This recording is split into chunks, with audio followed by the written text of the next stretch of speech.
नमस्कार दोस्तों, स्वागत है आपका हमारे YouTube चैनल पूजा सेवन स्टोरीज में। जय श्री कृष्ण दोस्तों, आज हम आपको इस वीडियो में बताएंगे उन संकेतों के बारे में जिससे आपको ये पता चलता है कि आप कोई साधारण मनुष्य नहीं हैं। पहला संकेत, ऐसे मनुष्य को ईश्वर पर पूरा विश्वास होता है। परिस्थितियां उनके जीवन में चाहे कैसी भी आए, दुख आए, सुख आए, परेशानी, कष्ट कितना ही इनके जीवन में क्यों ना हो, फिर भी यह सदैव प्रसन्न रहते हैं। यह कभी ईश्वर के बारे में गलत नहीं बोलते, ना ही ईश्वर को कोसते हैं, ना ही अपनी किस्मत को कोसते हैं। यह जानते हैं कि जो भाग्य में होगा वही मिलेगा, उतना ही मिलेगा, वक्त से पहले और समय से पहले उससे ज्यादा कुछ नहीं मिलेगा। ये बस अपना कर्म करते रहते हैं।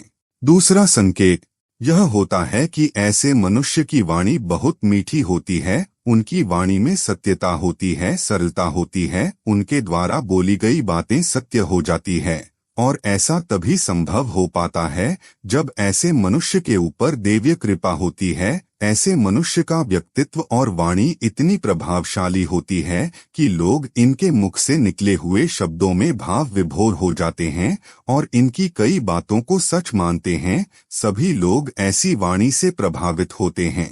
तीसरा संकेत, मनुष्य अपने व्यस्त जीवन में अपने सभी कार्य करने के बाद बचे हुए समय में पूरे मन से अपने इष्ट की पूजा, आराधना और नाम जप में व्यतीत करता है और ईश्वर को परम सत्ता मानकर उनकी भक्ति में लीन रहता है। ऐसे मनुष्य पर ईश्वरीय कृपा सदैव रहती है। ईश्वर स्वयं ऐसे मनुष्य को याद करते हैं। फलस्वरूप ऐसे व्यक्ति भी ईश्वर को प्रत्येक क्षण स्मरण करते हैं, उनका नाम जाप करते हैं। ऐसे मनुष्य को यह आभास रहता है कि उसके इष्ट जो है, उसके भगवान उसके साथ हमेशा है।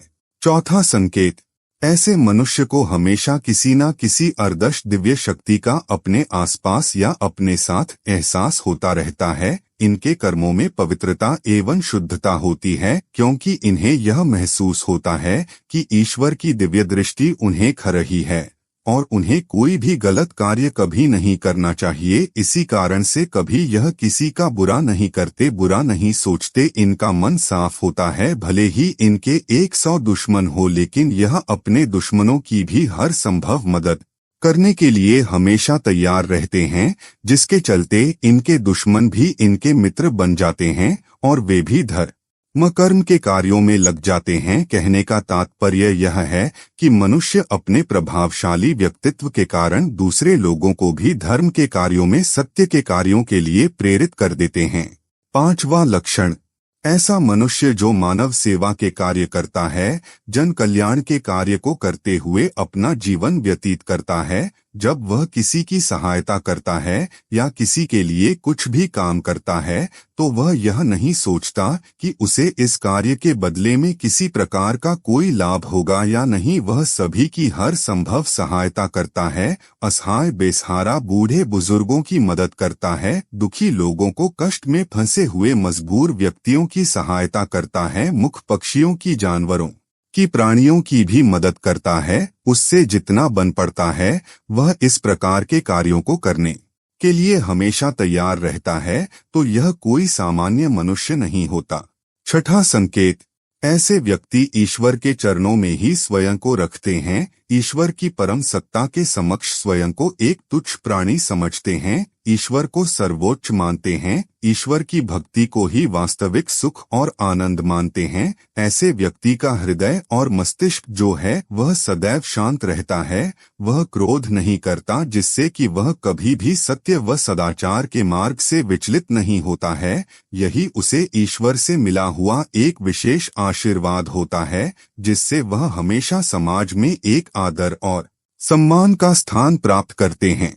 सातवां संकेत, ऐसा मनुष्य जो किसी भी कार्य को करने से पहले स्वयं के लाभ हानि का नहीं सोचते, सुख दुख का भी नहीं सोचते, अपने काम को पूरा करके ही छोड़ते हैं। चाहे कितनी भी मुसीबतें उनके रास्ते में आए, परंतु वह अपना रास्ता नहीं बदलते, अपने मार्ग पर अडिग रहते हैं और अपने कार्य को पूरा करते हैं, अपने लक्ष्य तक पहुंचते हैं। लोग उनके बारे में कितनी ही बातें बनाएं, उन्हें कितना ही बुरा भला कहे, परंतु फिर भी वह पूरी निष्ठा के साथ अपने कार्य को करते हैं उस परमात्मा पर पूरा यकीन करते हैं कि वह जो भी कर रहे हैं वह बिल्कुल सही है और उन्हें अपने कार्य में एक ना एक दिन सफलता जरूर मिलेगी।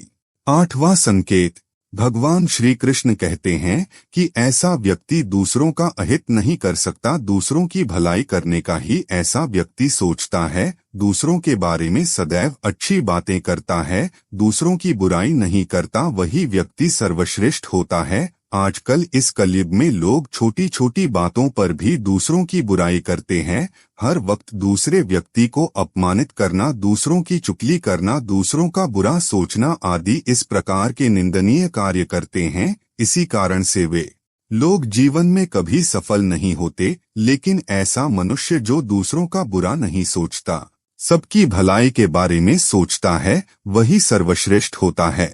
9वां संकेत, ऐसा मनुष्य सर्वश्रेष्ठ होता है। हर व्यक्ति में ऐसे गुण नहीं होते जो लोग ईश्वर के सबसे करीब होते हैं, उन्हीं मनुष्य में ऐसे गुण पाए जाते हैं जो ऐसे पुण्य के कार्य करता है। भगवान श्री कृष्ण कहते हैं कि जो व्यक्ति कभी दूसरों के साथ अन्याय नहीं करता, कभी दूसरों का धन नहीं हड़पते, कभी भी किसी लाचार व्यक्ति की मजबूरी का फायदा नहीं उठाता, वही व्यक्ति सर्वश्रेष्ठ होता है। जो दूसरे मनुष्य की कभी आजीविका पर चोट नहीं करता और न ही वह दूसरे मनुष्य से प्राणियों से घृणा करता है, ऐसा मनुष्य संसार में यश पाता है।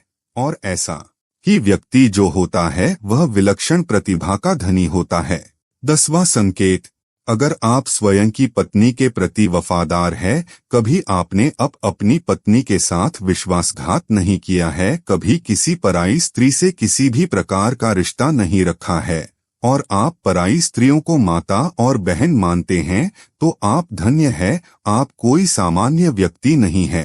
और अगर आप एक स्त्री है और केवल अपने ही पति से प्रेम करती है, पति के प्रति पतिव्रता है, अपने ही पति के लिए वफादार है, अपने पति को ही सर्वस्व मानती है और आपके मन में कभी किसी पराये पुरुष के लिए कोई विचार नहीं आते, तो निश्चित ही आप एक महान पतिव्रता स्त्री है। आप पर माँ दुर्गा का माँ लक्ष्मी की कृपा सदैव आपके ऊपर बरसती रहेगी। अगर आप किसी के साथ छल नहीं करते हैं, लोभ और लालच के लिए मित्र और परिवार के साथ धोखा नहीं करते हैं और कभी कुछ अशोभनीय कार्य नहीं करते हैं, सभी के साथ मिलजुल कर प्रेम से रहने का प्रयास करते हैं, तो आप निश्चित ही कोई साधारण मनुष्य नहीं है, अपितु आप एक पुण्य आत्मा है। आपके उस घर में होने से उस घर में सुख शांति का वास है। आपके कारण ही आपके परिवार के जो लोग हैं वह पापों से मुक्त होकर सुखपूर्वक जीवन जी रहे हैं। उम्मीद करते हैं कि आपको इस वीडियो से कुछ नया जरूर सीखने को मिला होगा। आपको वीडियो कैसी लगी हमें कमेंट बॉक्स में जरूर बताएं। अगर वीडियो के दौरान मुझसे कोई गलती हो गई हो तो मैं माफी चाहता हूं। यहाँ यह बताना जरूरी है कि हम किसी भी तरह की मान्यता जानकारी की पुष्टि नहीं करते हैं। किसी भी जानकारी या मान्यता को अमल में लाने से पहले संबंधित विशेषज्ञ से सलाह लें। दोस्तों, अगर आपको ये वीडियो अच्छा लगा तो कृपया करके वीडियो को लाइक और कमेंट बॉक्स में हर हर महादेव जरूर लिखें और वीडियो को शेयर जरूर करें और चैनल को सब्सक्राइब करें। धन्यवाद। ओम नमः शिवाय।